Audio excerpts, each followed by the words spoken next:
तुर्की और पाकिस्तानी झंडे में पाई जाने वाली ममासलत की जड़ें खिलाफत उस्मानिया और बड़े सग़ीर के मुसलमानों के दरमियान की अख़ुवत और भाईचारे से जा मिलती हैं।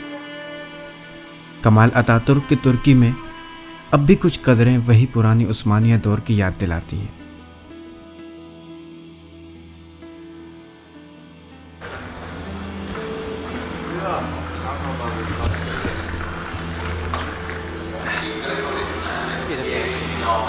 We are on the Mozano station. तो मुझे एक शेर याद आ रहा है, मत पूछ क्या हाल है मेरा तेरे आगे, ये देख क्या रंग है मेरा तेरे आगे।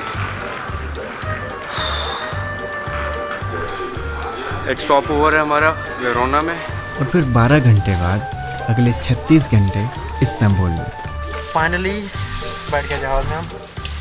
थोड़ा थकाने वाला सफ़र था, लेकिन वो क्या कहावत है यार, अंत भला सो हो भला, पता नहीं क्या इस तरह का। एनीवेज मतलब समझ में आ गया होगा। कहते हैं कि सफ़र को आसानी से गुजारना हो तो रास्ते से लुत्फ़अंदोज़ होना शुरू हो जाओ, यूँ सफ़र का मज़ा भी मिल जाएगा और वक्त भी जल्दी कट जाएगा। लेकिन अगर सफ़र इस्तांबुल से हो तो कल रात जिस तरह हम पहुँचे हैं ना, तो थकन से बिल्कुल चूर से कोई व्लॉग नहीं किया। सो अब हम जाके फ्रेश हो चुके हैं and we are good to explore. बादल छाए हुए हैं, शुक्र है बारिश नहीं हो रही। We are a little bit unfortunate कि ओवरकास्ट वेदर है, लेकिन शायद इस महीने में होता है, so we can not complain much. Hotel के कॉम्प्लीमेंट्री नाश्ते के बाद हमने रुख किया तोपकापी पैलेस म्यूज़ियम का। तोपकापी पैलेस जैसे 15वीं सदी में ओटोमन सुल्तान अपनी रिहाइश के तौर पर इस्तेमाल किया करते थे। यार यहाँ की जो वाइब है ना, मतलब अलग सी ऐसी फील आ रही है जैसे कुछ अपना अपना सा लग रहा है। मैंने एशिया में भी हमने वक्त गुजारा है ना, हमने यूरोप में भी बहुत सारी जगह देख ली हैं। तो जब वहाँ म्यूज़ियम्स वगैरह में जाते थे चीज़ें इंटरेस्टिंग लगती थी ऑब्वियसली, लेकिन यहाँ ना, यहाँ इस I don't know how to explain, बस इस फ़िज़ा में ऐसी वो जानी पहचानी सी फीलिंग है, अपनायत सी आती है। या तो मैं शायद इस फीलिंग से बहुत ज़्यादा डिप्राइव था, इसलिए मुझे थोड़ा ओवरवेलमिंग लग रहा है, या कोई भी रीज़न हो, लेकिन सो रिफ़्रेशिंग, मुझे बड़ा अच्छा लग रहा है ये। बहुत एक मीठी मीठी सी फीलिंग है यार। यार रश देख रहे हो, शुक्र हम जल्दी सुबह पहुँच गए। मतलब अगर हम लेट हो जाते ना तो इस तरह लाइन में लगे हुए होते हम भी। हाँ यार, शुक्र है हमारा टाइम ज़ाया नहीं हुआ। तो वो तो कोई बंदा ही नहीं था, 4-5 बंदे वहाँ खड़े हुए। हाँ ना, हमारे पास टाइम भी नहीं है। Okay bye bye. तो काफ़ी इस्तांबुल की फ़िज़ा कभी तो लगता है मगरिब की लपेट में है, और फिर दूसरे ही लम्हे मशरिक़ की ताज़ा हवा का झोंका इस ख़याल की नफ़ी करने आ जाता है। हमारा रुख अब सुल्तान अहमद मॉस्क की जानिब था। दूर से नज़र पड़ने के बाद लगा कि वाकई सुल्तान अहमद मॉस्क एक ब्लू मॉस्क है, जिसमें मैं एक अजीब सी रमक महसूस की जो मुझे 400 साल पीछे ले गए, जब मुसलमानों की यकजहती की इलामत खिलाफत उस्मानिया की इस यादगार को तामीर किया जा रहा था। सुल्तान अहमद अव्वल कोई खातिर खा जंगी कामयाबी हासिल न कर सके और इस मस्जिद की तामीर के लिए सल्तनती ख़जाना इस्तेमाल किए, जबकि बाद में आने वाले जाननशीनों ने माल गनीमत से इस मस्जिद की तामीर मुकम्मल की। और ब्लू मॉस्क के ऐन सामने मौजूद हाया सोफिया, जो कि 1400 साल से यहाँ मौजूद है। बेज़ंटीन अम्पायर में यहाँ घंटियाँ बजती होंगी, और फिर ओटोमन अम्पायर में यहाँ से अल्लाह अकबर की आवाज़ें बुलंद होती होंगी।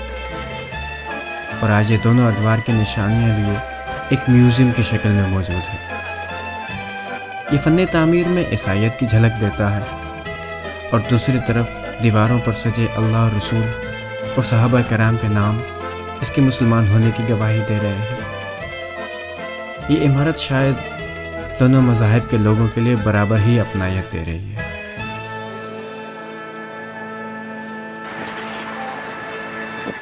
उतर गए हम इन दोनों। मैं तो भाई कोई 15 महीने बाद समंदर देख रहा हूँ, तो मेरा तो इसे मिस करना बनता ही नहीं है। यार हमारे दोस्त ने जो हमें बताया था ना कि वो उनकी लोकल फेरी है वो चलती है, लेकिन वो शाम 5 बजे चलेगी। अब हम 5 बजे अंधेरा हो जाएगा, वी कांट वेट।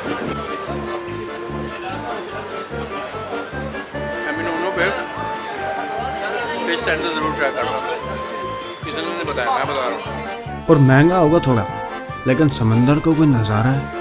अब इतनी इमरजेंसी में चलेगा भी और दौड़ेगा भी। ये हमारे कैप्टन, अरे ये कहाँ से आ गई? ये हमारे कैप्टन है, बीच वाले हमारी शिप के कैप्टन है ना। सर्दी भी लगेगी, कैमरा भी हो सकता है गीला हो, लेकिन यार क्या की चीज़ है, ये तो करना है ना। अगर आप शॉर्टेज ऑफ टाइम है आपके पास तो ये कभी मत लेना, क्योंकि यहाँ वही सिस्टम है कराची वाला, बस भरेगी तो निकलेगी।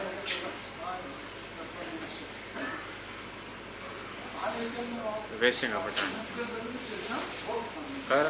Part of our experience. Again, not a good part of our experience, I must say.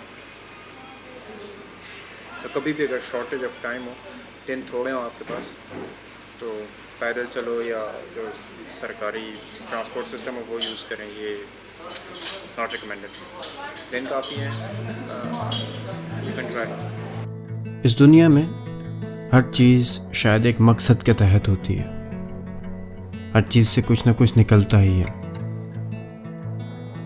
उस वक्त लगा कि शायद वक्त ज़ाया करने आए हैं इस बोट में, लेकिन ऐसा असल में नहीं था। मेरी मूंछें देख के कुछ खूबसूरत लोगों को लगा कि मैं किसी हिंदुस्तानी फिल्म के किरदार जैसा दिखता हूँ। उनको अपनी अरबी ज़ुबान के हुनर से मज़ीद इम्प्रेस भी किया।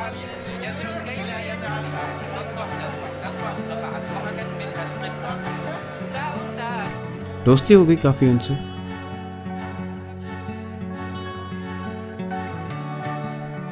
अपने YouTube पर सब्सक्राइब भी करवाया। स्ट्रगल है लेकिन इट्स वर्थ इट। और यही पे क्रूज पे खड़े हुए मैंने 3 सब्सक्राइबर्स इंक्रीज कर लिए। नॉट बैड है। सफ़र हमें नई नई जगहों और नए नए एक्सपीरियंसेस से तो मिलवाता ही है, साथ ही मुख्तलिफ सोच के मुख्तलिफ लोगों से भी मिलवाता है। और जिनको जान के लगता है कि हम तो दुनिया से कितने बेखबर से हैं। I say why? You look so old. So white. That's who's black. So do I look old now? No, you look younger. Oh, black. Why is white? Okay. मैं बहुत सेफली कह रहा हूँ, आज के दिन की हेडलाइन हो सकती है ये। मेरी मूँछों को मेरी मूँछों को लेकर पता नहीं कितने लोगों ने कॉम्प्लीमेंट या कमेंट व्हाटएवर, लोग देख के स्माइल कर रहे हैं, कुछ इशारे कर रहे हैं।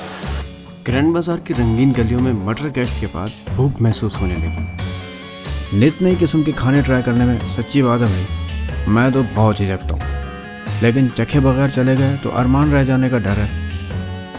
सो बेगम साहबा की मोटिवेशन पर हमने तो इस्तांबुल के जायके अब तक पहुँचाने की ठान ही ली है। बेगम साहबा और मैं सोच रहे हैं हम कि कुछ लोकल ट्राई करते हैं। The moment of truth.